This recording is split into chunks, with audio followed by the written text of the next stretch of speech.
So in the continuation of the topic, that role of synergy in the strategy. So now we are going to discuss about the synergy and strategic evaluation. So in this step, or you can say that in this paragraph, we just want to find out the role of the synergy in strategy evaluation. That हमने last videos में पढ़ा था कि जो आपकी synergy है वो तीन तरीके से आपकी organization में एक important role play करती है strategy के formula में, strategy के concept में. So strategy के concept में हमने role of synergy तीन parts में पढ़ा, the formulation and the evaluation and the implementation. So I have already told you the role of synergy in formulation, the role of synergy in implementation. Now we are going to discuss about the role of synergy in evaluation. The first is synergy and setting benchmark. Okay. See, strategy established benchmark against which the company's actual performance can be evaluated. यानी कि आपकी जो भी strategies होती हैं वो आपके एक benchmark को set करती हैं जिसके against में आपकी कंपनी की performance को evaluate किया जाता है. It means that हम जो भी एक benchmark की setting करते हैं वो हम अपनी strategies में करते हैं, जबकि कंपनी की कोई actual performance निकल के आती है तो आपकी जो भी performance होती है उसको benchmark के साथ match out करके देखा जाता है.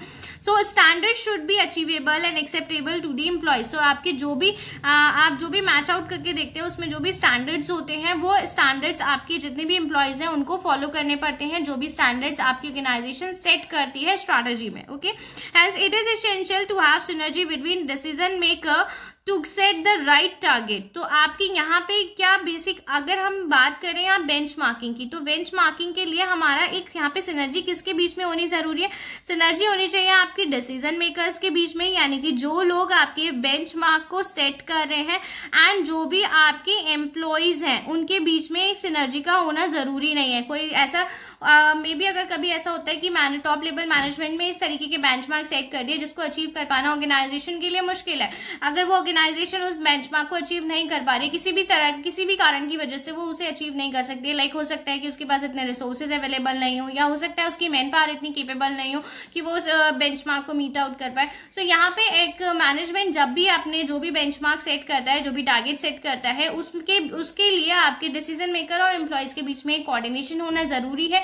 उनको पता होना चाहिए कि बेसिक जब तक वो एक दूसरे के साथ कोऑर्डिनेशन के साथ वर्क नहीं करेंगे तब तक आपके बेंचमार्क पर जो क्या कह सकते हैं कि एक स्पेसिफिक बेंचमार्क हम नहीं सेट कर पाएंगे. दूसरी बात, हमारा जो भी बेंचमार्क होगा वो अनरियलिस्टिक हो जाएगा अगर हम बहुत ज्यादा हाई बेंचमार्क सेट कर देते हैं और हमारी ऑर्गेनाइजेशन की कैपेबिलिटी नहीं होती है उस बेंचमार्क को मीट आउट करने के लिए. तो जब भी बेंचमार्क सेट किए जाएं ऑर्गेनाइजेशन के लिए जरूरी होता है कि एक बार वो अपने एम्प्लॉयज से बात कर ले उस चीज के लिए, और बात करने के लिए जरूरी है कि आपकी मैनेजमेंट और आपकी एम्प्लॉयज के बीच में एक सिनर्जी हो. जब तक आपकी सिनर्जी नहीं होगी, कोऑर्डिनेशन नहीं होगा, टीम स्पिरिट नहीं होगी, एक दूसरे को सपोर्ट करने की सपोर्ट नहीं करेंगे, तब तक आपकी जो ऑर्गेनाइजेशन है वो सिनर्जी नहीं अटेन कर पाएगी. तो सिनर्जी का होना बहुत जरूरी होता है सेटिंग ऑफ बेंचमार्किंग में. Okay, the next is synergy and the measurement of performance. See, a company's management obtain performance report from various departments. Okay, the company's actual performance is compared against previously set target to assess the deviation, which require the production of accurate performance report. So for this purpose, it is essential to have synergy between the management and employees. So यहाँ पे भी हम किसके बीच में बात कर रहे हैं? यहाँ पे भी हम बात कर रहे हैं सिनर्जी किसके बीच में होनी चाहिए? सिनर्जी होनी चाहिए आपके मैनेजमेंट के बीच में और सिनर्जी होनी चाहिए आपकी एम्प्लॉयज के बीच में. ठीक है, अगर आपकी एम्प्लॉयज और मैनेजमेंट के बीच में सिनर्जी नहीं होगी तो हम कभी भी परफॉर्मेंस का मेजरमेंट एक्यूरेटली नहीं कर सकते, क्योंकि आपकी जो कंपनी की रिपोर्ट मिलती है मैनेजमेंट को वो वेरियस डिपार्टमेंट्स के थ्रू मिलती है और उस रिपोर्ट्स को प्रिपेयर करने का काम कौन करता है? उस डिपार्टमेंट में काम करने वाले लोग करते हैं. सो अगर जब तक उनके मैनेजमेंट और एम्प्लॉयज के बीच में सही से कोऑर्डिनेशन नहीं होगा तब तक वो रिपोर्ट भी ठीक से प्रिपेयर नहीं हो पाएगी और हम परफॉर्मेंस का मेजरमेंट भी नहीं कर पाएंगे. सो कंपनी को जो भी अपनी रिपोर्ट मिलती है वेरियस डिपार्टमेंट से, उससे कंपनी क्या करती है? अपनी एक्चुअल परफॉर्मेंस को कंपेयर करना चाहती है जो भी उसकी जो प्रीवियस परफॉर्मेंस थी उसके साथ में. अगर उसकी परफॉर्मेंस प्रीवियस परफॉर्मेंस से अच्छी होती है तो ये अच्छी बात होती है, और अगर नहीं होती है तो फिर वो डेविएशन को फाइंड आउट करने की कोशिश करती है कि कहाँ पे कमी रह गई जिस वजह से हम अपने सेट ऑफ टारगेट्स को मीट आउट नहीं कर पाए. ओके, सो आपकी ऑर्गेनाइजेशन में जो भी रिपोर्ट का प्रोडक्शन किया जाता है, तो आपकी जो भी रिपोर्ट बनाई जाएगी वो किसके थ्रू बनाई जाएगी, एम्प्लॉयज के थ्रू बनाई जाएगी, और वो रिपोर्ट किसको फॉरवर्ड की जाती है, मैनेजमेंट को फॉरवर्ड की जाती है। तो आपको इस बात का ध्यान रखना पड़ता है कि जब कभी भी रिपोर्ट आपकी एम्प्लॉयज के थ्रू बनानी है और मैनेजमेंट को फॉरवर्ड होनी है, मैनेजमेंट को तो मेजरमेंट तभी करेगी ना परफॉर्मेंस का, जब उसको रिपोर्ट मिलेगी। तो यहाँ पे दोनों के बीच में कोऑर्डिनेशन होना बहुत जरूरी है, सिनर्जी का होना बहुत जरूरी है, क्योंकि जब तक इफेक्टिव रिपोर्ट नहीं बनेगी तब तक इफेक्टिव डिसीजंस नहीं लिए जा सकते, तब तक इफेक्टिवली परफॉर्मेंस को मेजरमेंट नहीं किया जा सकता।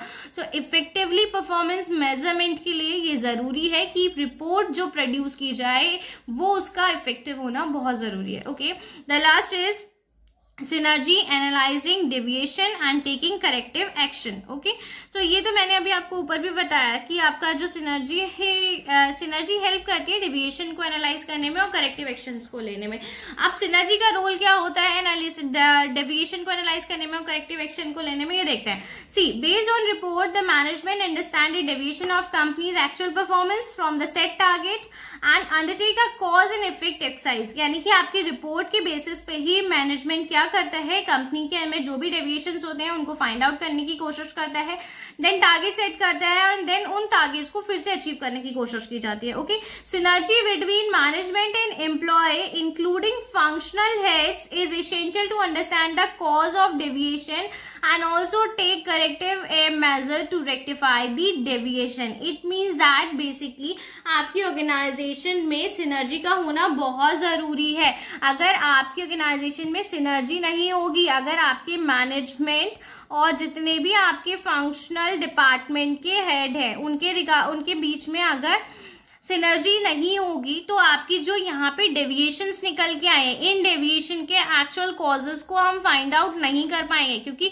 आपके डेविएशन को बहुत अच्छे से मैनेजमेंट से अच्छा आपके जो डिपार्टमेंटल हेड्स हैं वो जान सकते हैं कि किसकी वजह से आपके ये कॉजेस के, इन कॉज का इफेक्ट ये निकल के आया। सो आपका जो भी ये इफेक्ट निकल के आया, डेविएशंस निकल के आए, उन डेविएशंस की कॉजेस को एनालाइज करने के लिए आपको फंक्शनल हेड्स की मदद लेनी ही पड़ेगी।